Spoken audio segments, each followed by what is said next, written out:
Welcome back to the channel, everyone.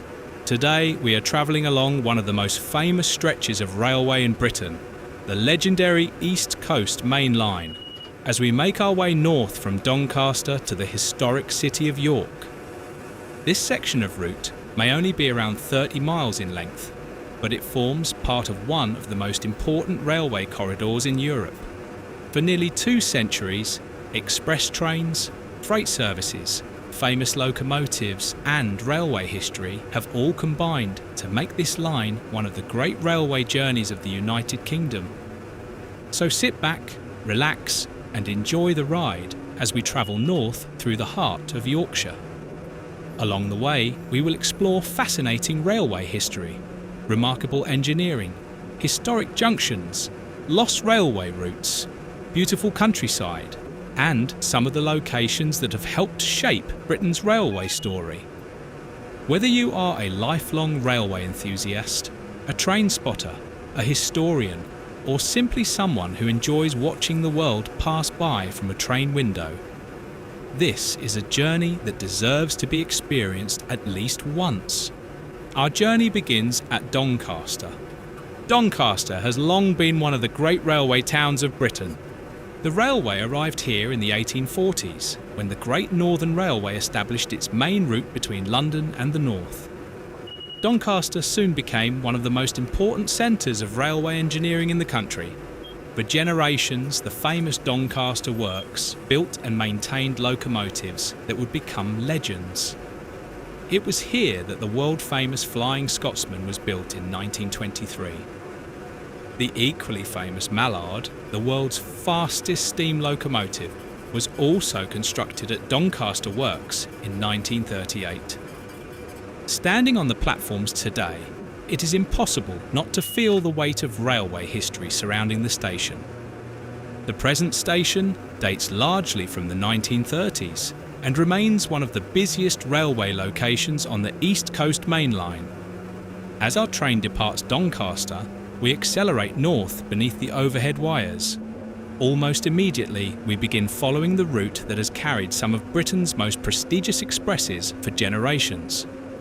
Today, sleeker Zoomers and modern freight trains dominate the line, but for decades, this was the territory of Deltics, Intercity 125s, and the legendary Intercity 225 fleet. The line ahead is remarkably straight, allowing trains to build speed quickly. Within minutes, we are leaving the urban landscape of Doncaster behind and entering the open countryside of South Yorkshire. To the west lie former coal mining communities that once supplied fuel to Britain's industries. To the east are wide expanses of agricultural land stretching across the Yorkshire plains. This landscape may appear peaceful today, but it has witnessed enormous changes throughout the industrial age. As we continue north, railway enthusiasts should keep an eye out for passing freight traffic. The East Coast Main Line remains one of Britain's most important freight corridors, carrying everything from containers and steel to biomass and engineering trains. One of the great joys of travelling this route is that no 2 journeys are ever quite the same. Soon, we approach the area around Shaftholme Junction. This is one of the key railway locations on the route. Here, several important railway lines converge and diverge, connecting the East Coast Main Line with routes towards Hull, Leeds, and the wider Yorkshire railway network. Historically, this area formed part of a hugely important railway crossroads, where trains heading for different parts of Yorkshire and the Humber region would separate. The junction remains busy today and continues to play a vital role in railway operations. As we race onward at high speed, it is worth remembering that the route we are travelling today is not quite the same route that trains used for much of the 20th century. One of the most fascinating chapters in East Coast Main Line history lies just ahead. In the late 1970s and early 1980s, British Rail faced an unusual problem. Large coal reserves had been discovered beneath the original East Coast Main Line between Selby and York. Mining beneath the route threatened severe subsidence which could have damaged the railway and forced significant speed restrictions. Rather than compromise one of Britain's premier railway routes, a remarkable decision was made. A completely new high-speed railway would be constructed. The result was the Selby Diversion. Opened in 1983, the Selby Diversion created a new route between Templehurst Junction and Colton Junction, bypassing Selby and avoiding the threatened mining area. It became Britain's first purpose-built high-speed railway line and allowed trains to continue operating at speeds of up to 125 miles per hour. For railway enthusiasts, this makes the section between Doncaster and York particularly fascinating. Beneath the fields and villages to the east lies the alignment of the former East Coast Main Line via Selby.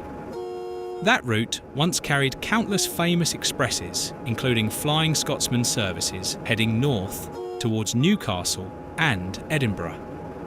The old route opened in 1871 and remained the principal East Coast Main Line until the diversion was completed in 1983. As our train continues north, we are now travelling on a railway that was considered revolutionary when it opened. The Selby Diversion represented one of the most ambitious railway engineering projects undertaken by British Rail during the modern era. Many passengers pass through without realising they are travelling on a line that was built specifically for high-speed operation. The countryside here is classic Yorkshire. Wide skies stretch across the landscape. Fields of wheat, barley and rapeseed dominate the view depending on the season. Small villages and church spires appear briefly before disappearing once more behind embankments and cuttings. On clear days, the sense of openness is remarkable.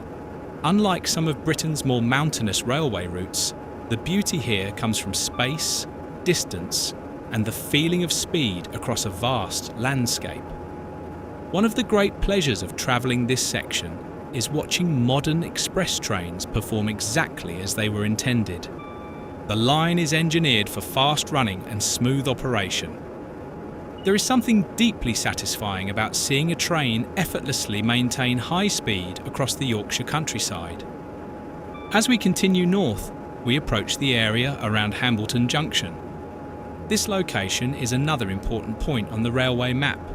Here, connections exist with routes towards Leeds, Selby and Hull. The railway network of Yorkshire is incredibly interconnected, and Hambleton remains one of the locations where those connections can clearly be seen. For enthusiasts, this area is particularly interesting because it illustrates how railway geography has evolved over nearly 2 centuries. Lines built by different Victorian railway companies still influence modern operations today. Many of the routes around us date back to the pioneering years of railway expansion in the 19th century. The engineering achievements of that period continue to shape railway travel in the 21st century. As we draw closer to York, the line begins to curve gently. The anticipation grows. York is one of Britain's greatest railway cities. Few places can rival its railway heritage. For generations, York has been a major railway centre connecting London, Scotland, the North East and the industrial cities of northern England.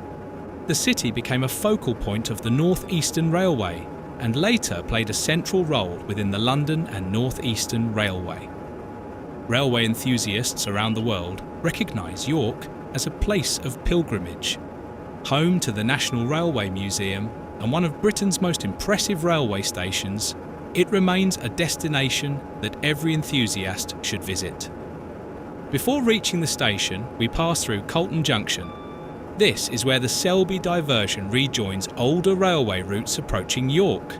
Every day, hundreds of passenger and freight services pass through this crucial location.